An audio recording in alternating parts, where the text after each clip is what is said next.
Nah, ini penting aktivitas ya. Nah, saya ini bagi 4, tadi Pak Wali bagi 3.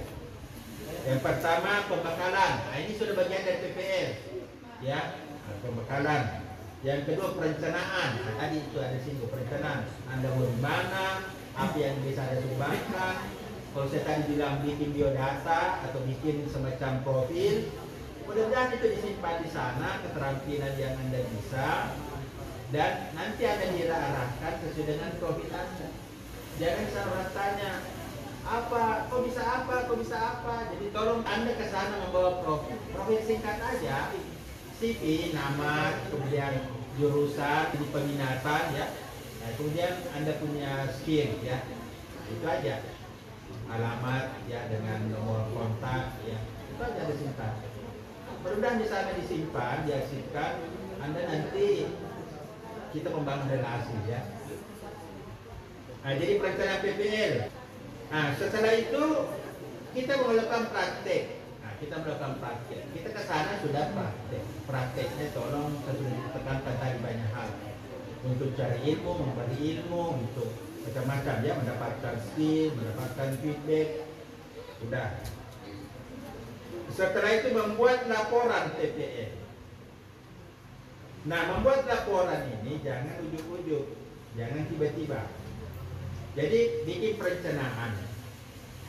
Nah, pada saat Anda masuk di sana, Anda sudah mulai membuat jurnal, ya, membuat jurnal harian. Jadi Anda mulai di sana sudah membuat jurnal harian. Apa yang Anda lakukan di sana, bagaimana penjelasannya, tanggal berapa, itu Anda bikin. Dan saya kira itu ada formatnya. Kalau tidak ada formatnya, bikin aja tanggal, kegiatan, kemudian situ komentar atau keterangan.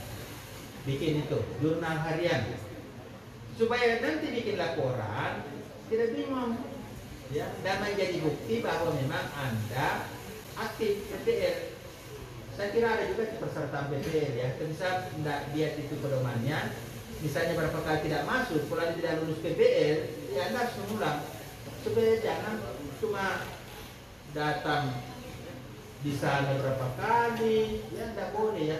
Jadi bikin jurnal, ya bikin jurnal harian, bikin catatan, bukan diari ya, catatan harian. Tidak usah bikin diari di sana ya. Bikin jurnal atau bikin. Nah, format laporan. Nah, ini format laporan. Nah, yang pertama ya, halaman judul.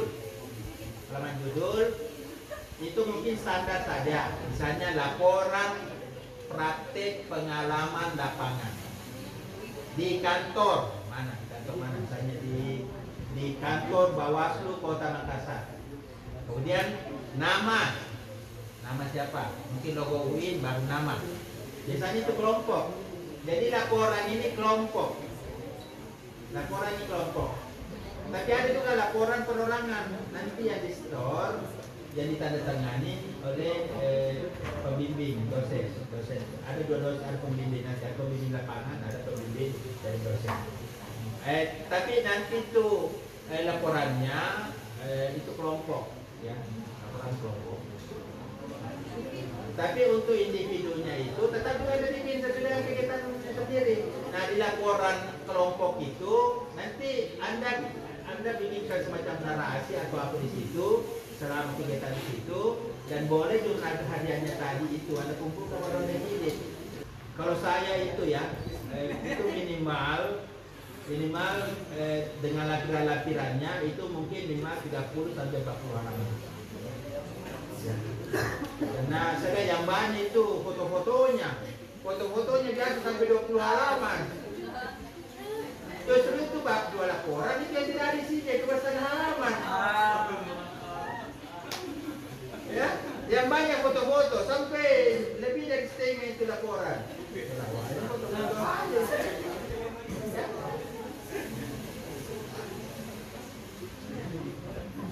Itu tidak ada juga standarnya berapa halaman. Ya, kalau skripsi kan 60 halaman. Jadi mungkin Anda bikin ini dengan teman-temannya ya 30 sampai 40 halaman. Karena ada lampiran, ya, Mungkin isinya, kalau betul-betul isinya saja mungkin cuma 10 sampai 15 halaman. Kemudian itu halaman dulu ya, standar aja, kecuali nanti ada perubahan. Jadi standar aja, laporan praktik pengalaman. Kemudian halaman pengesahan itu ada formatnya, nama, terus ada 3 barangkali di situ, ada pembimbing instansi, ada pembimbing dari kampus, dan ada ketua jurusan. Kemudian ada juga kalau peneretangan, tidak salah ya. Kata pengantar, data isi pendahuluan, apa saja pendahuluan. Ya, kita kan belajar juga metodologi penelitian.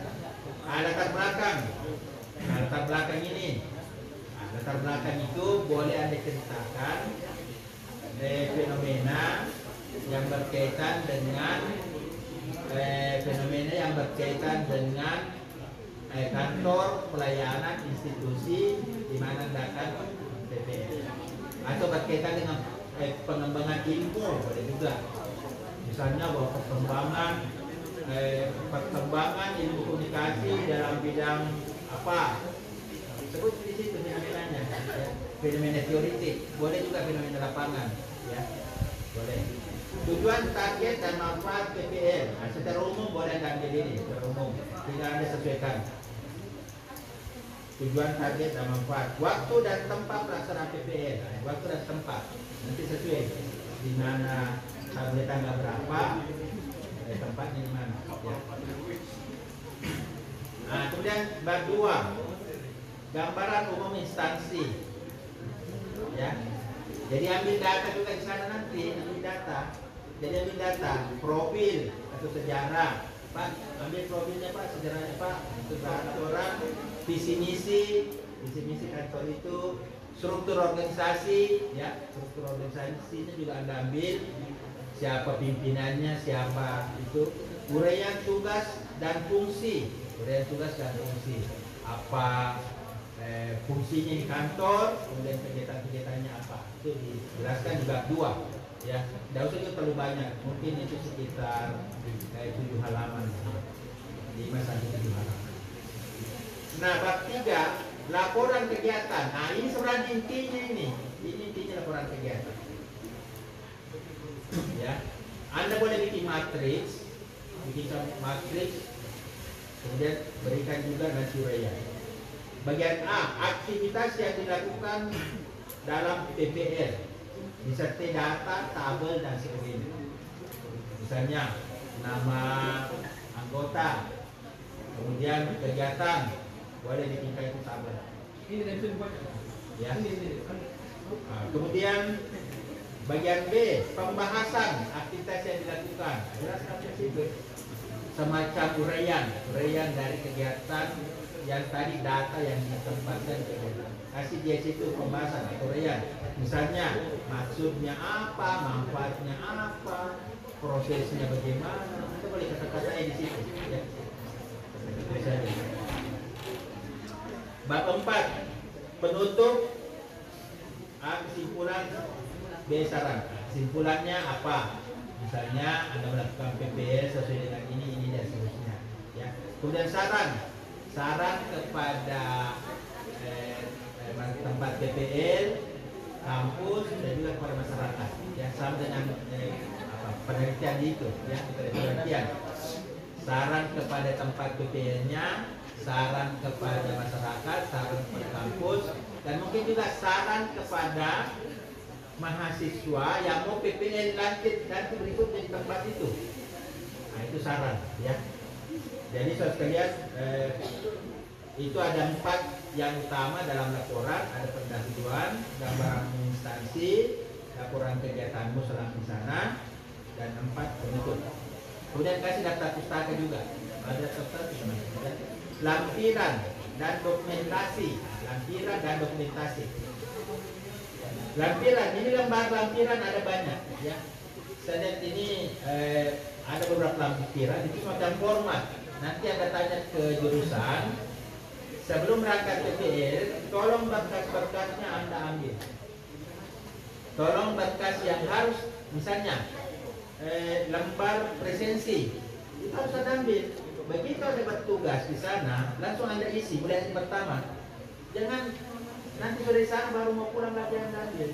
Jadi sebelum berangkat pergi PPL, usahakan semua lampiran Anda sudah bawa ke sana. Karena di situ penilaiannya biasanya harian. Walaupun itu bisa diisi juga nanti terakhir tanda tangan aja. Tapi paling bagus kalau Anda di jurnal harian. Ya. Jadi tolong ada lembar presensi dan tugas harian, itu ada format, lembar penilaian, saya lihat penilaiannya banyak. Ada penilaian sikap, kerjasama, pengetahuan, inisiatif, keterampilan, dan kehadiran yang ditandatangani oleh instansi.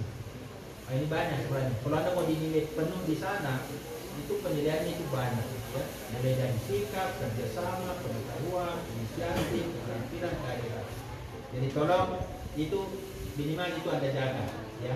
Penilaian itu tolong Anda jaga.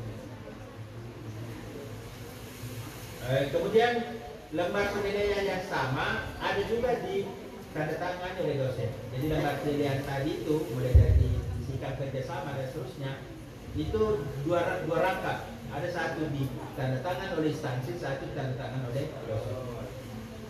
Kemudian ada juga saya penilaian kepribadian. Cuman itu saya penelitiannya tidak lengkap. Ya. Ini pengalaman dari mahasiswa sebelumnya yang saya bimbing PPL dan dia store laporan seperti itu. Nah, jadi laporan ini adalah salah satu hal yang sangat penting yang harus Anda perhatikan. Ya, perhatikan isinya, perhatikan batas waktunya. Jangan tadi dibilang sudah 6 bulan, sudah 3 bulan setelah PPL baru mau bikin laporan sudah ada nilainya. Sudah mau ujian tidak ada nilai PPL-nya.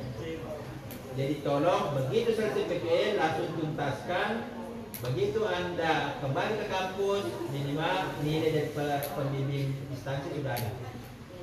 Sampai di kampus tinggal hubungi pembimbing dari dosen, tanda tangan, langsung pengesahan dan jurusan baru aman.